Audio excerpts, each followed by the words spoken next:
ಕಾಂಗ್ರೆಸ್ ಪಕ್ಷ ಭಾರತೀಯ ಜನತಾ ಪಕ್ಷದ ಮುಖಂಡರನ್ನು ಟಾರ್ಗೆಟ್ ಮಾಡಿ ರಾಜಕಾರಣ ಮಾಡ್ತದೆ ಅಂತನ್ನೋದು ಕಾರಣಕ್ಕೆ ಅನೇಕ ನಿದರ್ಶನಗಳನ್ನು ಕೊಡಬಹುದು.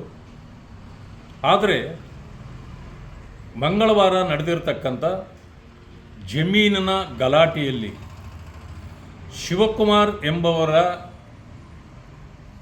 ಹತ್ಯೆ ಆದ ಸಂದರ್ಭದಲ್ಲಿ ಮಾನ್ಯ ಭೈರತಿ ಬಸವರಾಜ್ ಅವರ ಹೆಸರನ್ನು ತಳುಕು ಹಾಕಿರ್ತಕ್ಕಂಥದ್ದು ಇದು ಭಾರತೀಯ ಜನತಾ ಪಕ್ಷದ ನಾಯಕರನ್ನು ಟಾರ್ಗೆಟ್ ಮಾಡುವ ಉದ್ದೇಶದಿಂದಲೇ ಮಾಡಿರತಕ್ಕಂಥದ್ದು ಕಾಂಗ್ರೆಸ್ ಸರ್ಕಾರ ಅಂತಕ್ಕಂಥ ಮಾತನ್ನು ಅನಿವಾರ್ಯವಾಗಿ ಹೇಳ್ಬೋದು. ಯಾಕೆಂದರೆ ಆ ಶಿವಕುಮಾರ್ ಅವರ ತಾಯಿ ನಾನು ಯಾರ ಹೆಸರನ್ನೂ ಕೊಟ್ಟಿಲ್ಲ, ನಾನು ಭೈರತಿ ಬಸವರಾಜ್ ಅವರು ನನಗೆ ಗೊತ್ತೇ ಇಲ್ಲ, ಅವ್ರ ಹೆಸರನ್ನೇ ಕೊಟ್ಟಿಲ್ಲ ಅಂತ ಹೇಳಿದರೂ ಕೂಡ ಅವ್ರ ಹೆಸರನ್ನು ನೀವು FIRನಲ್ಲಿ ಸೇರಿಸಿ ಈಗ ಆ ತಾಯಿಗೆ ಹೇಳ್ಕೊಡ್ತಿದ್ದಾರಂತೆ.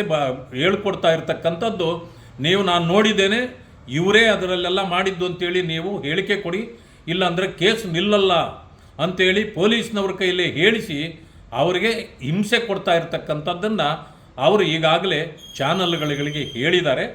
ಈ ಕಾರಣದಿಂದ ಭಾರತೀಯ ಜನತಾ ಪಕ್ಷದ ನಾಯಕರನ್ನು ಒಬ್ಬೊಬ್ಬರನ್ನಾಗಿ ಟಾರ್ಗೆಟ್ ಮಾಡಿ ಅವರ ಹೆಸರನ್ನು ಕೆಡಿಸ್ತಕ್ಕಂಥ, ಅವರಿಗೆ ಅಪಮಾನಗೊಳಿಸ್ತಕ್ಕಂಥ, ಅವರ ಮೇಲೆ ಕ್ರಿಮಿನಲ್ ಮೊಕದ್ದಮೆಗಳನ್ನು ಹೂಡ್ತಕ್ಕಂಥ ಕೆಲಸವನ್ನು ಕಾಂಗ್ರೆಸ್ ನಾಯಕತ್ವ ಮಾಡ್ತಾ ಇದೆ.